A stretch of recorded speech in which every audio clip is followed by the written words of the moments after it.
శాసనసభ్యులు అందరం ముక్త కంఠంతో కేంద్ర ప్రభుత్వ వైఖరిని ఖండిస్తున్నాము. ఇది ఏ మాత్రం కూడా ఫెడరల్ స్ఫూర్తికి ఇది విరుద్ధము.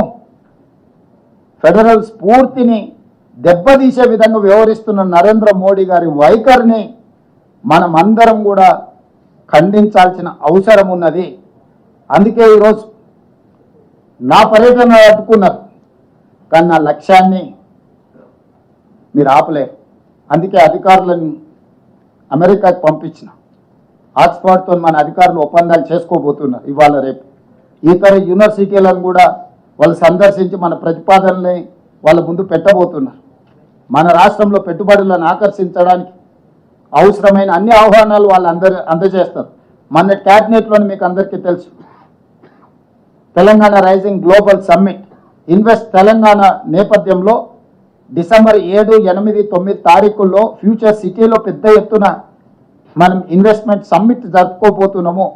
దీనికి సంబంధించిన ఆహ్వాన పత్రాలు సంబంధిత కార్పొరేట్ కంపెనీస్ అందజేస్తారు.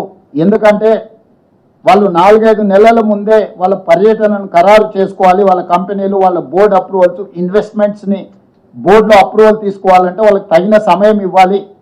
అందుకోసమని ఇంత ముందస్తుగానే యుఎస్ పర్యటనలు పెట్టుకొని విద్యా సంస్థల్ని, క్రీడా సంస్థల్ని, పెట్టుబడులు పెట్టి ఉద్యోగ ఉపాధి కల్పించే సంస్థల్ని ఆహ్వానించడానికి ఒక ప్రత్యేకమైన పర్యటన పెట్టుకొని మేము వెళ్ళడం జరిగింది. చివరిగా ముఖ్యమంత్రి గారి పర్యటనలో స్పష్టత లేదంటున్నారు. నేను మీడియా మిత్రులకు ఒక మాట చెప్పదలుచుకున్నా. ఎనీ అఫీషియల్ విజిట్ భారత రాయబార కార్యాలయానికి సంబంధించిన అధికారులు స్వయంగా పర్యవేక్షిస్తారు. ప్రతి సమావేశంలో ప్రత్యక్షంగా పాల్గొంటారు. అక్కడ జరిగే ప్రతి చర్చను నోట్ చేసుకొని కేంద్ర ప్రభుత్వానికి నివేదిక పంపిస్తారు. మినిస్ట్రీ ఆఫ్ ఎక్స్టర్నల్ అఫేర్స్కి భారత అంబాసిడర్ కానీ ఆయన పరిధిలో పనిచేసే భారత ప్రభుత్వానికి సంబంధించిన అధికారులు విదేశాలలో ఎవరైతే ఉన్నారో విదేశాంగ రాయబార కార్యాలయం నుంచి వాళ్ళే కోఆర్డినేట్ చేస్తారు ఈ ప్రోగ్రామ్స్ అన్నిటినీ. ఎయిర్పోర్ట్లో నుంచి మమ్మల్ని రిసీవ్ దిగినప్పటి నుంచి తిరిగి విమానం ఎక్కించే వరకు అన్ని కార్యక్రమాలను భారత రాయబార కార్యాలయం పర్యవేక్షిస్తుంది. మినిట్ టు మినిట్ ప్రోగ్రామ్ని కేంద్ర ప్రభుత్వానికి అందిస్తుంది. మీటింగ్లో జరిగిన చర్చల అంశాన్ని కూడా నివేదిక రూపంలో కేంద్ర ప్రభుత్వానికి అందిస్తుంది. ఇది చాటుమాటుగా పర్యటన కాదు, అధికారిక పర్యటన. అధికారిక పర్యటనలో భారత రాయబార కార్యాలయం ఏ దేశానికి వెళ్తే ఆ దేశానికి ఎందుకు ముందస్తుగా సమాచారం అందిస్తాం? వాళ్ళు తగిన ఏర్పాట్లు చేసుకోవడానికి ఈ సమాచారాన్ని అంతా అందిస్తాం.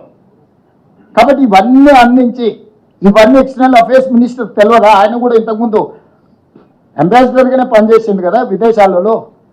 జయశంకర్ గారు గతంలో మంత్రి కాకంటే ముందు విదేశాంగ కార్యదర్శిగా పనిచేసింది కదా వారికి మొత్తం వివరాలు తెలుసు కదా. ఒక తెలంగాణ రాష్ట్ర ముఖ్యమంత్రి పర్యటనను తిరస్కరిస్తున్నారు అని అంటే సమీక్షించకుండా, సమాచారాన్ని సేకరించకుండా, ప్రధానమంత్రిగా దృష్టిలో లేకుంటే ఇలాంటి సంఘటనలు జరుగుతాయా? తెలంగాణ అంటే చులకన, తెలంగాణ అంటే చిన్నచూపు, తెలంగాణ అంటే వివక్ష. తెలంగాణ అభివృద్ధిని ఏ విధంగా అయినా అడ్డుకోవాలని గుజరాతీ నాయకత్వం ఈరోజు కుట్ర చేస్తున్నది.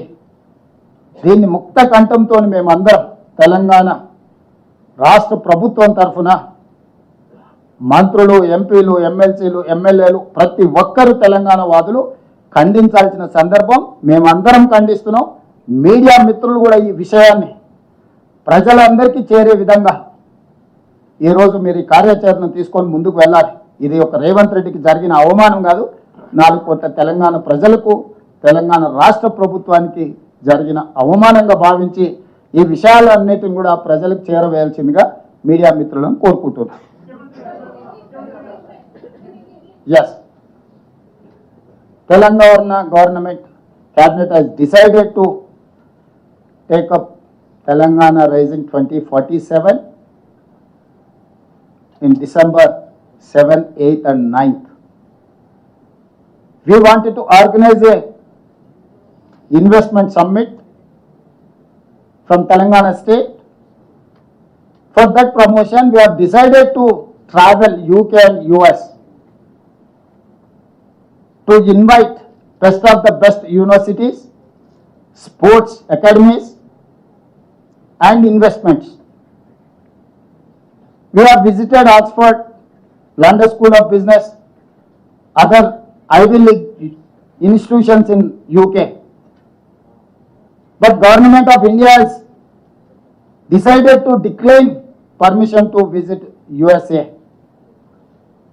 I have applied, I have given proper format to MEA.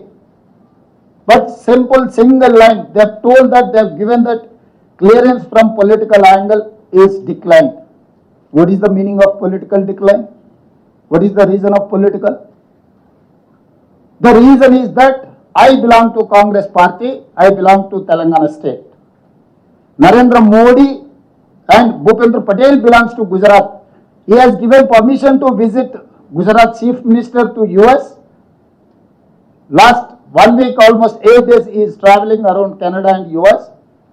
He is conducting road shows in US to invest in Gujarat. But whereas they have refused to give permission to travel US for Telangana. Unfortunate, but they have done deliberately. We are not saying it is casual. There is a political reason.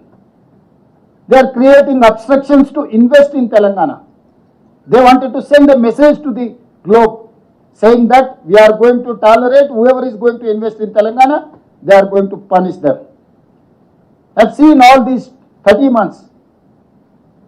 They are reluctant to cooperate with Telangana development. That may be Triple R, that may be Metro Rail, that may be any other angle.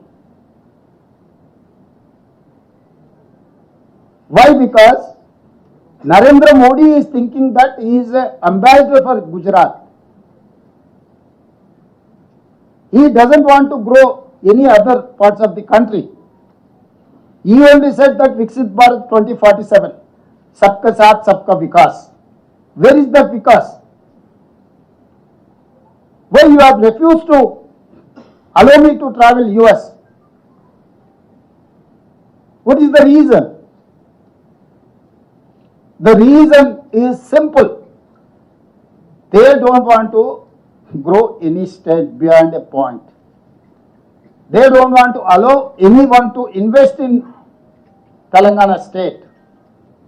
But unfortunately, my friends from BJP, from Telangana, they are making derogatory comments, allegations against Telangana and Telangana Chief Minister.